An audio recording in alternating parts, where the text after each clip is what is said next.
Bharatiya Janata party की कई term से यहां सरकार है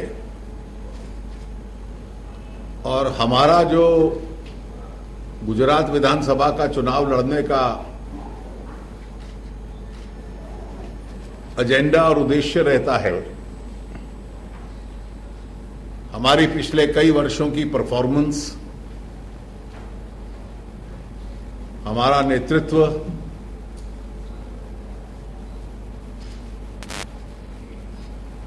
निर्णय कर पाना, शासन चला पाना और गुजरात पे उसका जो विकास पे, ग्रोथ पे असर पड़ा है, वो भारतीय जनता पार्टी का एक बुनियादी आधार है।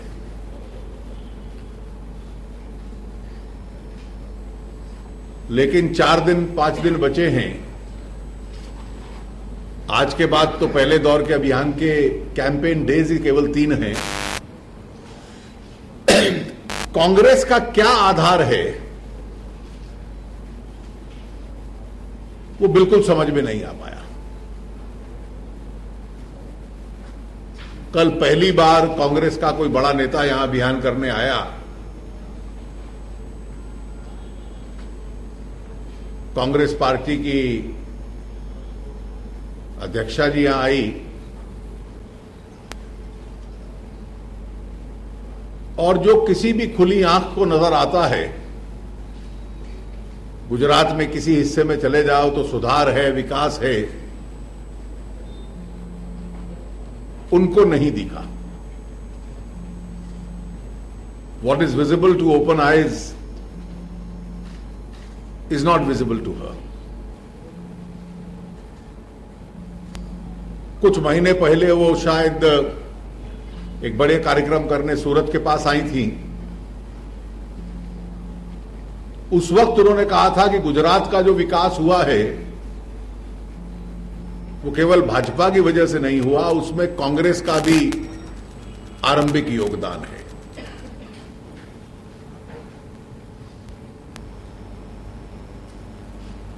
लेकिन कल वो तेवर बदले हुए थे और यहां विकास ही नहीं हो रहा, यहां कुछ काम नहीं हो रहा। गुजरात उत्पादन के क्षेत्र में इस देश का प्रमुख राज्य बन गया। यहां का इंफ्रास्ट्रक्चर बाकी देश की तुलना में बेहतर है और सुधर रहा है। कृषि की विकास की दर यहां बहुत तेजी से बढ़ी है। एक शांति का माहौल पिछले 10 साल में गुजरात में रहा और केंद्र सरकार की तुलना में एक डिसाइसिव लीडरशिप गुजरात के शासन को मिली।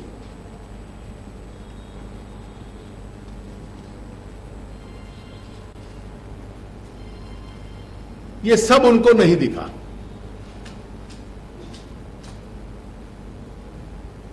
और कुछ सप्ताह पहले जो भाषण में था कि इस बार हमें भी दे दो,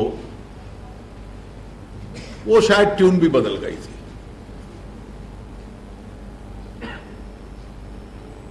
ये भी संभव है कि दोनों भाषण अलग अलग व्यक्तियों ने लिखे हों और इसलिए किस भाषण में क्या स्टांस रहेगा वो उस भाषण के लेखक के ऊपर निर्भर होता है।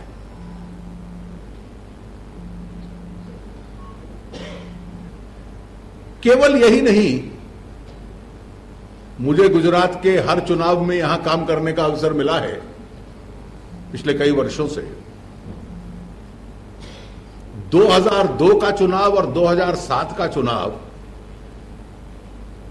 तो ऐसा लगता था कि कांग्रेस पार्टी का एक प्रकार से मुख्यमंत्री श्री नरेंद्र मोदी के खिलाफ एक व्यक्तिगत अभियान है। It was a personalised campaign against Narendra Modi.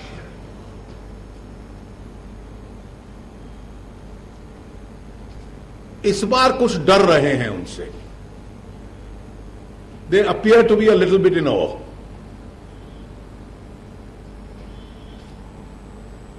आपने अपनी आरंभिक राजनीति कई वर्षों तक, लगभग एक दशक तक एक प्रकार की। अब उसमें भी रास्ता बदलना चाहते हैं, लेकिन गुजरात की जनता के लिए और भारतीय जनता पार्टी के लिए, यहां के शासन के लिए तो मोदी जी एक वास्तविकता है, ही इज अ रियलिटी। बहुत ज्यादा कांग्रेस अपने अभियान में उनसे बच नहीं पाएगी और बचने के कई तरीके ढूंढ रहे हैं। किसी भी पार्टी को उसके मैनिफेस्टो को, उसके प्रोग्राम को, उसकी विचारधारा को जनता तक पहुंचाने का काम उसका नेतृत्व करता है।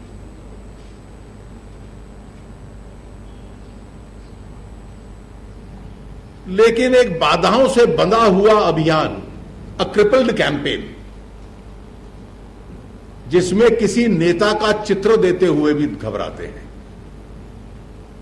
कहीं नेता और नेता की तुलना ना हो जाए। ये पहली बार मैंने देखा कि नेताओं के चित्र गायब हो गए और मैनिफेस्टो से लेकर, प्रोग्राम से लेकर अभियान तक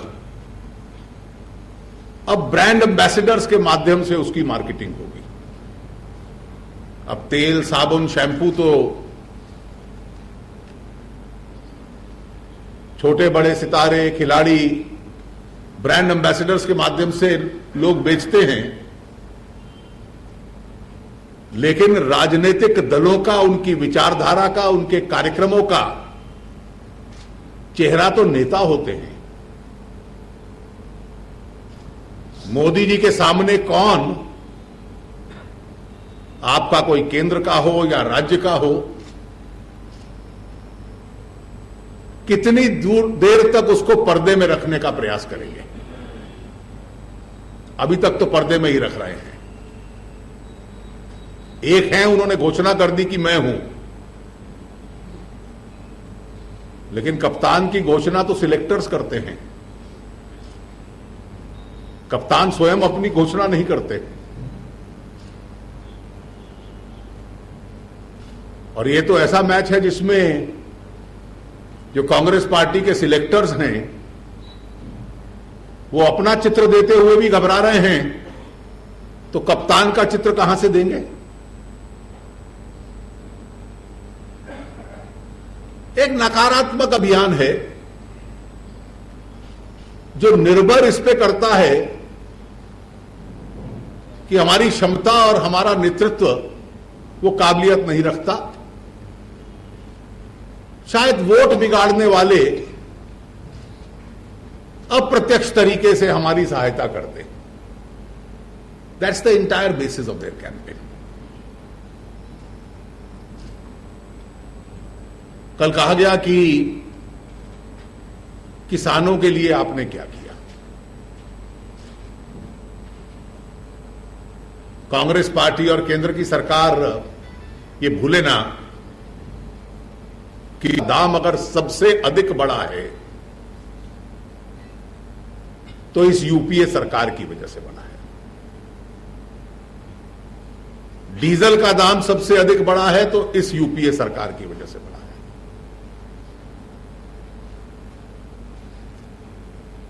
आम कीमतों में प्राइस राइज, इन्फ्लेशन,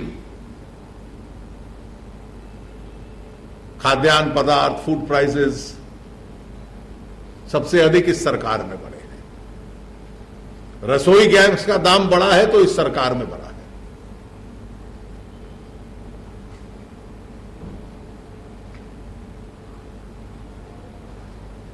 भ्रष्टाचार अगर सबसे अधिक बढ़ा है इस देश में तो इस सरकार के तहत बढ़ा है।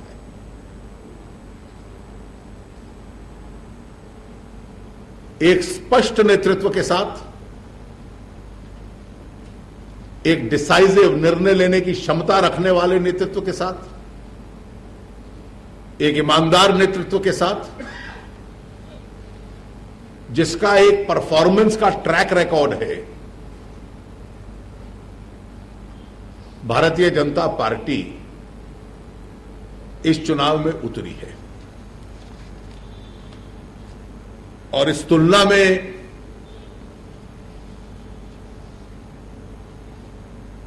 कांग्रेस पार्टी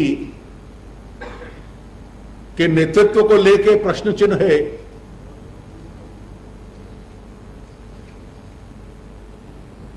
जो पुराने चुनाव अभियानों की दिशा थी, वो दिशा पकड़ी जाए या न पकड़ी जाए, इसको लेकर दुविधा है।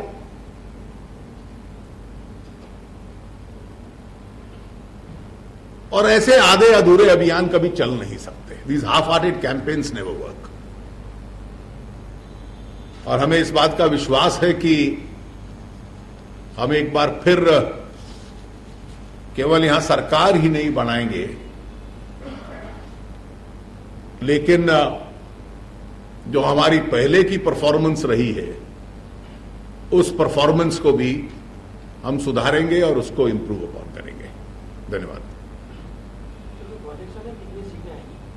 देखिए, हम कोई भी राजनीतिक दल सीटों का आंकड़ा स्वयं नहीं देता। आप लोग मीडिया के लोग पोल्स करते हो, सेफोलॉजिस्ट आपके साथ बैठते हैं, ये सुविधा आपको प्राप्त है।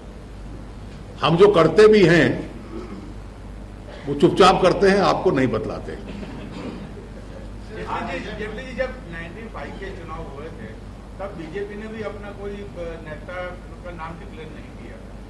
अब आप कांग्रेस को कह रहे हैं कि अभी उन्होंने अपने नेतृत्व का नाम किया। देखिए, कई बार पार्टियां नहीं करती, लेकिन तब जब इसलिए नहीं किया था कि नेतृत्व का कोई अभाव था। ये स्पष्टता थी हमारी सरकार बनने वाली और बहुत बड़ा बहुमत मिला था। तो उसमें ऐसा था कि it is a prerogative of elected members, ऐसा बताया जाता था। नहीं, प्रेरोगेटिव तो होता है, लेकिन कई बार प्रेरोगेटिव होता है कि इसलिए कि आपके पास बहुत अच्छे बड़े नेता हैं, और कई बार प्रेरोगेटिव का इसलिए प्रयोग पहले नहीं होता कि आपको लगता है कि हमारे और उनके नेतृत्व की तुलना ना हो जाए।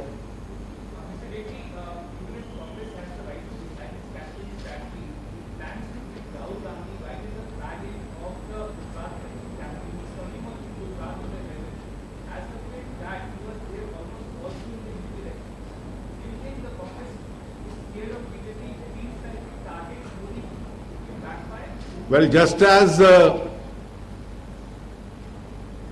whether a team has a captain or not is either a prerogative or a liability of the team, whom the team feels as a tail ender is also their prerogative.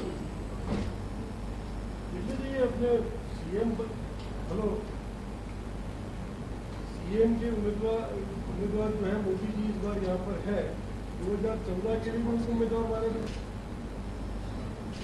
कोई परिस्थिति ऐसी आएगी तो आपके प्रश्न का उत्तर देंगे, क्योंकि आप लोग अलग अलग तरीके से एक प्रश्न हमसे पूछते हो और अलग अलग तरीके से हम उसका उत्तर नहीं देते। जब उपयुक्त समय आएगा तो उसका उत्तर दे देंगे, लेकिन आपको यहाँ के मुख्यमंत्री से और भी उम्मीदें हैं। आपके विचारों को हम हमेशा मद्देनजर रखेंगे। अजय माकन जी ने प्रेस कॉन्फ्रेंस की, उन्होंने कहा कि जो कांग्रेस बीजेपी दावा कर रही है, मोदी जी दावा कर रहे हैं कि 15 लाख मकानों को दिया गया गुजरात को। उन्होंने कहा कि जवाहरलाल अर्बन रूरल मिशन के तहत 2492 करोड़ रुपए दिए गए थे और 1,39,000 मकानों को बनाने की बात कही गई थी उसके तहत, जबकि बने केवल 55,395 मकान। और जो पैसा पास हुआ था केंद्र की तरफ से 73% पास हुआ, 39% जबकि मकान बनाए गए। देखिए, उन्होंने कहा कि ये तो 15 लाख मकान की बात कही जा रही है, 20 लाख मकान के बारे में जो बनाए गए हैं, तो झूठ पे आधारित है। क्या झूठ हो रहे हैं? देखिए, इस तरह की शब्दावली का हम प्रयोग नहीं करते। और कांग्रेस क्योंकि इश्यूज के बगैर लड़ती है, तो मैं उनके सारा शीर्ष नेतृत्व, प्रधानमंत्री जी समेत जब आते हैं हर राज्यों के चुनावों में, हमने इतना पैसा दिया, अरे गुजरात सबसे प्रोग्रेसिव स्टेट है। गुजरात के लोग जो टैक्स देते हैं, केंद्र की सरकार उससे चलती है। उसमें से जो गुजरात का हिस्सा गुजरात को मिलता है, आप इस तरह की बात मत कीजिए कि केंद्र की सरकार गुजरात पे कोई परोपकार कर रही है। अगर गुजरात सबसे प्रोग्रेसिव स्टेट है, ग्रोइंग स्टेट है, और यहां की जनता टैक्स देती है, तो गुजरात को उसका हक मिलता है, और उस हक में से यहां की योजनाएं चलती हैं। यहां की सरकार का अपना भी रेवेन्यू होता है, और अपने रेवेन्यू से भी समाज के जो कमजोर वर्ग हैं उनके लिए घर बनते हैं, विभिन्न योजनाएं बनती हैं। तो केवल केंद्र के मंत्री ये न सोचे कि ये कोई ग्रांट है, कोई परोपकार है जो यहां की सरकार को कर रहे हैं। 15 से 20 लाख मकानों की बात होती है, वो किस योजना के अंदर बने हैं?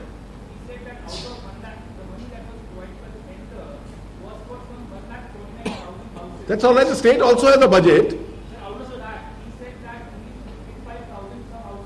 I don't know the state government. If he has said so, the state government will issue a necessary rejoinder to that.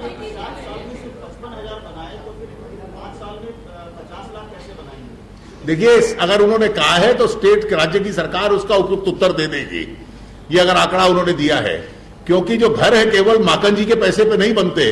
Gujarat सरकार का अपना भी बजट होता है, अपनी भी स्कीम्स होती हैं, ट्राइबल्स के लिए होती हैं, कोस्टल एरियाज के लिए होती हैं, कमजोर वर्गों के लिए होती हैं। तो let him not live under this impression that Gujarat survives only on the Maken grant.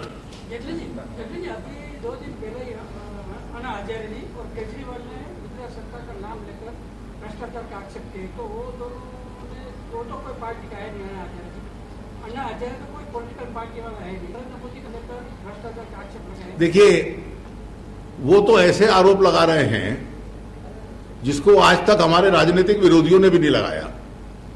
अब उन्होंने एक अलग राजनीतिक दल बना लिया है जिसको स्पेस बहुत कम मिल रही है।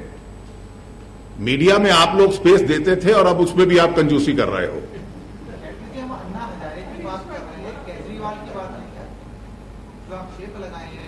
देखिए, अगर उसमें कोई तथ्य होता तो कोई भी उस आरोप को इन्वेस्टिगेट कर सकता है।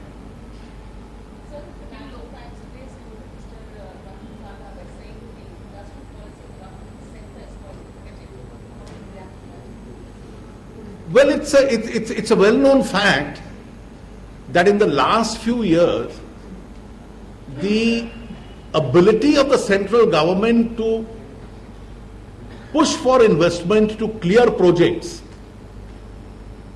has acted as a serious deterrent against investment. Large segments of the, I am not in the least surprised.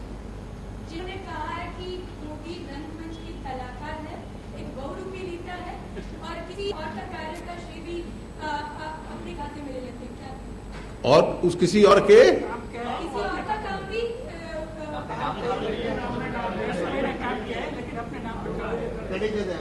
देखिए, इलेक्शन अभियान में हर एक को अपनी बात कहने का अधिकार है, उनको भी अधिकार है।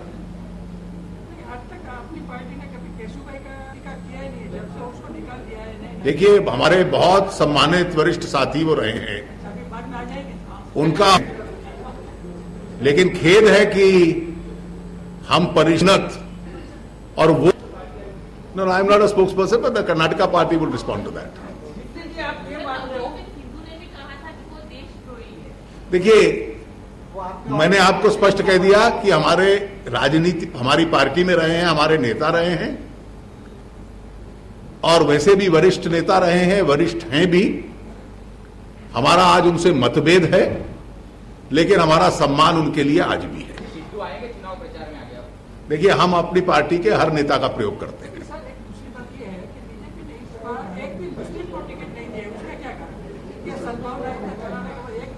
देखिए, कई बार चुनाव में टिकट जीतने की संभावना के आधार पर होता है, और इसलिए कई वर्गों को हम देना चाहते हैं, लेकिन उस आकलन की वजह से कई बार रह जाते हैं।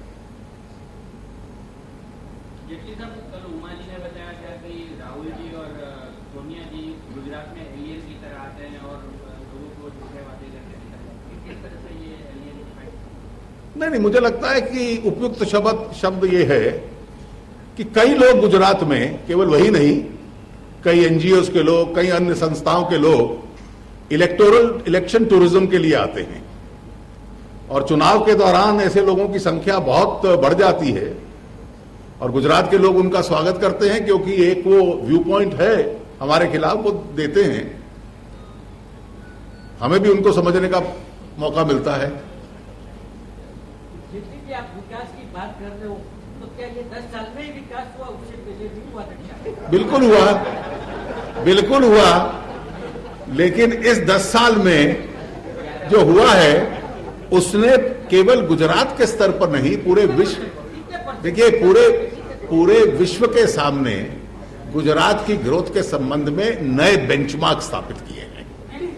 ये बात अगर ऐसी होती तो केशुभाई के समय में 2 बार पार्लियामेंट में 21 और 20 सीट आई थी। नरेंद्र मोदी के राज में 11-12 मेंबर ऑफ पार्लियामेंट की सीट आई। तो डेवलपमेंट होता है तो सीट ज्यादा होनी चाहिए। केशुभाई की सरकार में देखिए इन दोनों का आपस में कोई संबंध नहीं है। आज गुजरात का पूरे देश में भी और देश के बाहर भी विकास के नए बेंचमार्क्स गुजरात के डिस्कस हो रहे हैं। इस वास्तविकता से कोई मुंह नहीं मोड़ सकता। Thank you.